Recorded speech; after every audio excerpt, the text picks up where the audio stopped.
Hey guys, so we're going to start looking at some of the causes of World War One. Before we get started, though, you need to go back to the website and click on the notes section, and this page will pop up here. There's a graphic organizer I have available for you. I'm trying something new and different. Hopefully, this works out. So if you double click on the boxes here, this part will pop up where it allows you to edit the picture itself. So then once this comes up, you can double click on the box. You can type. You might have to shrink this text size so it all fits. Again, I don't want you to type the entire slide onto this. I just want to do real quick, concise, and to the point. If this seems too complicated and confusing for you, so you go through, I also went to the bottom here. You can just kind of fill in the blanks this way too. You just type it in that way. So either way, it's your choice. But back to looking at the causes of World War One. So we're going to look at a few things. First is nationalism. We talked about nationalism a little bit previously and how there's a lot of patriotic sense and feelings going on in Europe, the whole Industrial Revolution, and the imperialism strategies of European countries has created a sense of pride in its citizens, and people feel like, hey, life is good. Look at all this great stuff we're creating, and we're advancing, and our military is getting bigger and stronger, and our country is controlling more parts of the globe, and life is good. And not only that, we're better than other people. So the sense that we're feel a sense of nationality, okay, a common cause with people of the same kind of culture and ethnic background. So places like Germany and Italy are starting to unite into common countries, as we see today. So again, it's important. So now people feeling like they're proud to be Italian, they're proud to be a German. That means something more than just wherever you happen to live. Creates a sense of dominance and prestige, meaning that, hey, look, okay, we as a German people are superior because look at how we're living and look at the stuff we have control over, right? And I'm proud to be that. So in 1871, Germany and Italy became nations. So in fact, to a degree, the modern states of Germany and Italy are younger than the United States of America, right? We declared our independence back in 1776. So this is almost 100 years later, Germany and Italy become nations as we see today. Now, those people have always been Germans and Italians, but prior to this, they were more like city-states. There's a bunch of smaller regions that were all German people or Italian people, but now they form one single nation together. And part of it is because they want to keep up and compete with Great Britain and France as well. However, within these countries and these groups, there were other ethnic groups who wanted their independence. So there's other inside, say, Austrian-Hungarian Empire, there's other national ethnic groups that say, hey, why can't we be our own nation? Why can't we be our own country? And so there's a lot of competition to create and have their own sovereignty. So there's a competition between all the different ethnic groups. And there's industrialization. We talked a lot about this, how economic competition between nations are kind of picking up. Germany's trying to keep up with Great Britain. We talked about how it started in the textile industry in Great Britain first, and then now Germany's like, wait, we can do this too. And so people are competitive. We're competitive in class, competitive in sports, competitive everywhere, and nothing's changed. So even then, countries are competing against each other. And transportation, communication, and military advances continue to increase. Transportation is getting more efficient. People communicate more effectively, and military techniques and strategies and weapons are also improving as well. Imperialism, we talked a lot about imperialism, how different European countries are competing for colonies. Sometimes it's diplomatic, like the Berlin Conference, like, hey, there's enough to go around for everybody, so we'll divide up who gets what. But in places like China, where it's more of a sphere of influence, okay, what do those boundaries actually stop and when the next country starts? And so sometimes different interests end up competing against each other.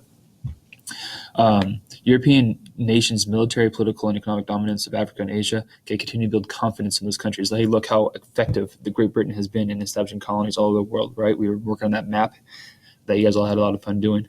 And part of it is to illustrate, look how massive and how extensive, okay, the British Empire was, or the French Empire, or the German, and how all the way around the world. And in order to do that, you have to be technologically advanced, right? You have to have the transportation means to send a military that's disciplined and superior to other parts of the world. And because, we as a people can do that, you have a sense of pride. We even talked about it a little bit with us in the United States, how the fact that we have one of the strongest, or not the strongest military in the world, and how we feel like, wait, that's something to be proud of. Same thing then. And then talk about militarism. It's a state of mind, meaning they saw that if people weren't going along with the program, war was definitely a valid policy action. So if you're going in and moving into South Africa and the locals were not cooperating, hey, we're bigger and better. You got to fall in step. Okay, we got the weapons to prove it. And so war is just a valid thing. And not only that, war is kind of glamorous, right? You get all dressed up, you march off to war, and you kind of fight some indigenous people who still have throw rocks and use, stick shields and everything else. So how much superior. So really, war wasn't necessarily a bad thing. Okay, it's another chance to kind of show off how strong you are. And then still, in addition to that, people believe that war was coming. Okay, this arms race between the different European countries and the continually improving weaponry.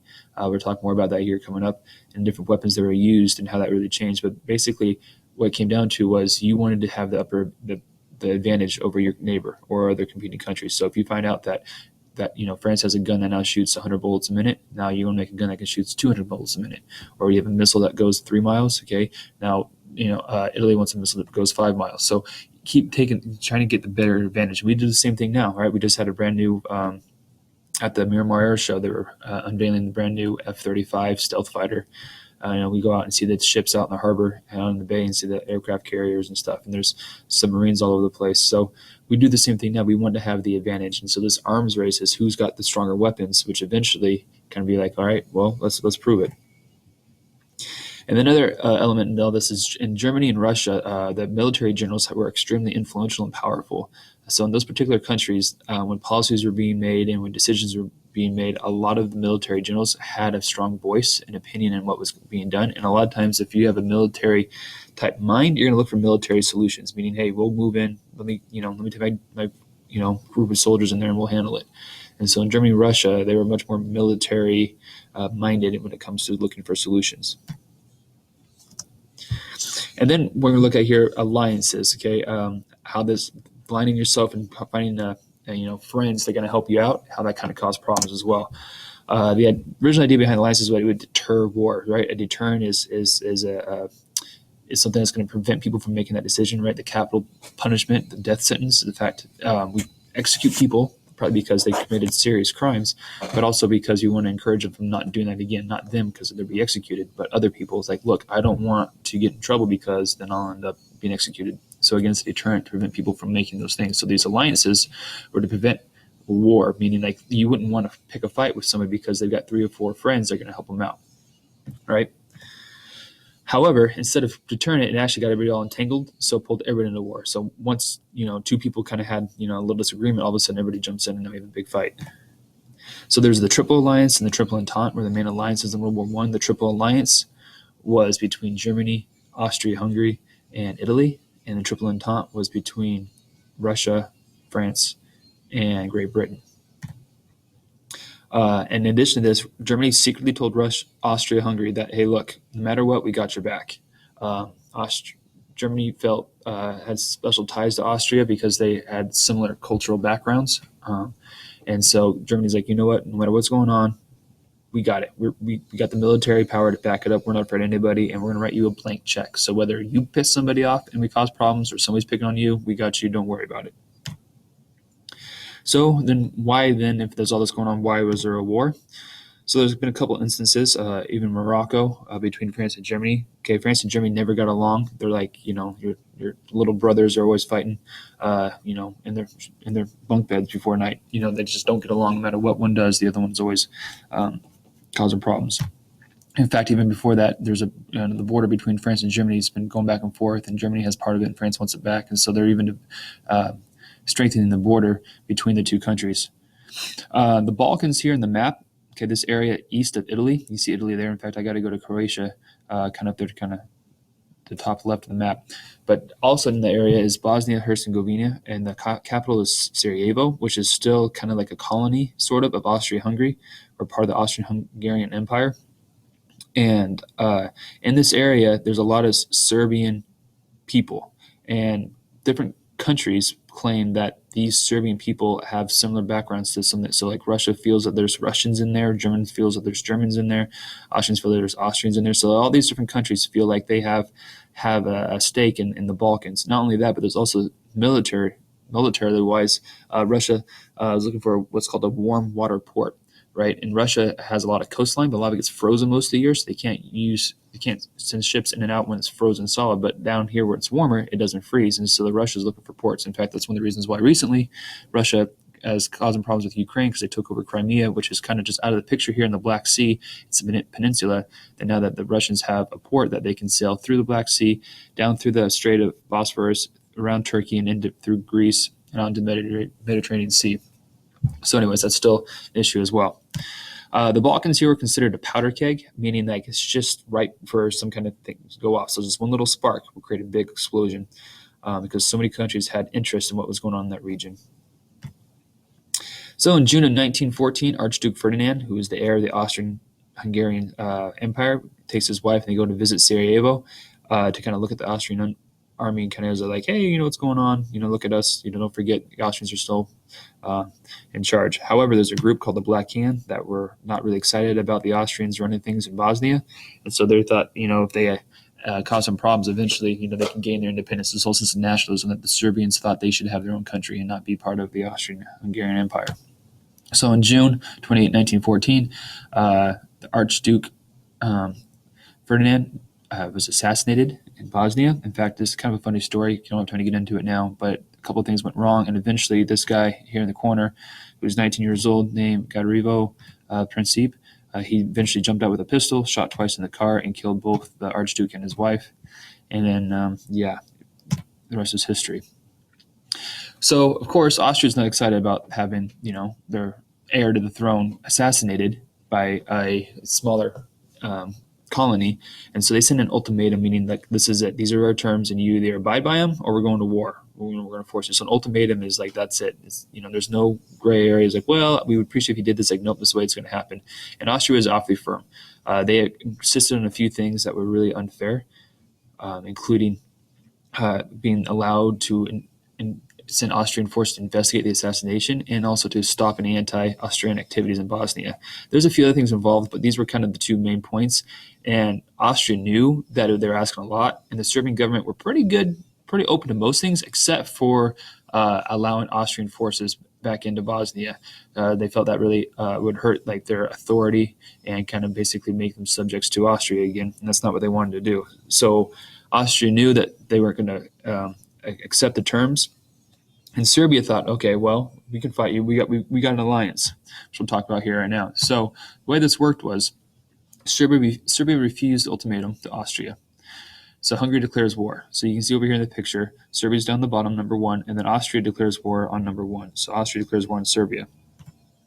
Russia says, well, wait a second, we're buddies with Serbia. We still told Serbia we had your back. So Russia's going to mobilize their army, meaning they have an army, but now they get them all ready to go, and they're going to go defend Serbia by attacking Austria.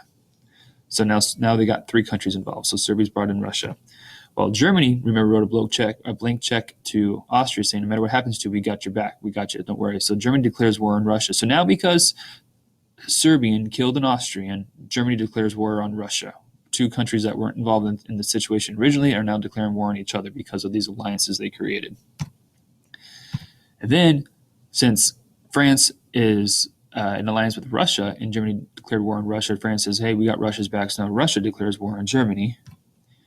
And Germany says, oh, wait a second, now we're in a tight spot. Now we got Russia on the east side, and we got France on the west side. We got wars on two sides. And so Germany's like, this isn't going to go well. We got to end this quickly. So while Russia's still mobilizing, still getting their forces together, they're not quite attacking yet. Germany thought, if we strike first, if we rush over to France, defeat France real quick, we can run back and take care of Russia. And Germany at the time had the military strength to do this.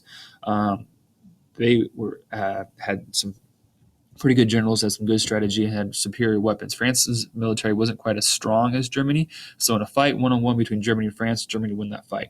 Russia is a massive country with a lot of soldiers, and eventually Russia is more of a defensive country. So eventually Germany probably can get Russia to kind of back off and relax. So at this point, Germany still feels it has pretty good chances of winning the war. And so the strategy is to run through Belgium, which is neutral, go around the Maginot Line, which is the border between France and Germany, where France is building a bunch of forts and fortifications to prevent Germany from attacking France. So Germany's going to go through Belgium, to attack France real quick and then go back and beat Russia. Well, when they do that, Great Britain says, wait a second, you can't attack a neutral country. So Great Britain jumps into the fray saying, we're going to attack too. So now Great Britain is also attacking Germany. So Germany has enemies on the east, the west, and the north along the coast. Now they have to worry about Great Britain. So it looks like Germany's kind of taking on all of Europe, which they kind of are. So then in the end, Italy decides, originally I was with Germany and Austria because I thought that was a good thing, but it looks like they're kind of outnumbered. And so I'm going to flip sides and I'm going to go over with France and Great Britain instead, hoping that at the end of the war, they'll get rewarded for their help. And because eventually, they see that the odds are in the favor of France, Great Britain, and Russia. So Germany flips and switches sides. Or not Germany, Italy, sorry. So most of the war, the fighting in the war takes place in Western Europe. That's eventually the plan to just sweep in real quick and get into Paris and defeat the French doesn't happen. Belgium puts up more resistance, so it slows down the German army, and then the French dig in, and so they kind of create this trench, this line that runs all the way from the bottom of the map in Switzerland and kind of weaves its way through France all the way up to the English Channel in the north. So there's just basically this line, these ditches that both sides dug in, and they just squared off and they kind of look at each other. So because of this instance in the Balkans, in Serbia, and way down south, now all the fighting is happening in France and Germany instead. So here's another map. Again, obviously this is not in English, so you're like, what the heck is this? This map illustrates how it was a global war, even though it was being fought in Europe between European countries because they all had colonies throughout the world. There were instances of skirmishes and battles in different places around the world between the different colonies. It just shows how, even though most of the fighting was taking place in Western Europe, there were still other places going on where they're contributing soldiers and where there actually were conflicts between competing colonies or empires as well. So in the end, what I want you to know, what you remember, are the four main causes and reasons for the World War I. Okay, if you remember MAIN, M-A-I-N, M stands for militarization, right? The fact that there's build of a military and military state of mind. Alliances, the whole idea that all the different countries had secret alliances with each other, which really weren't all that secret, but the idea is like, I got your back and you got mine, which when one thing happened, everybody was forced to join in. I is imperialism, all right? The fact that they're looking to expand their empire and looking to have more subjects, right? That was kind of the thing with Austria. They wanted to take more control over Serbia and Bosnia. And then in nationalism, the fact that, we're more superior than anybody else. We've got it together, and even if it comes to blows, that we are still better and we'll come out on top. So again, the four main reasons, MAIN, if you remember main reasons, and then spell MAIN, M-A-I-N, and think of the words that spell MAIN, you should be pretty successful in understanding the four main causes of World War I. All right, good job.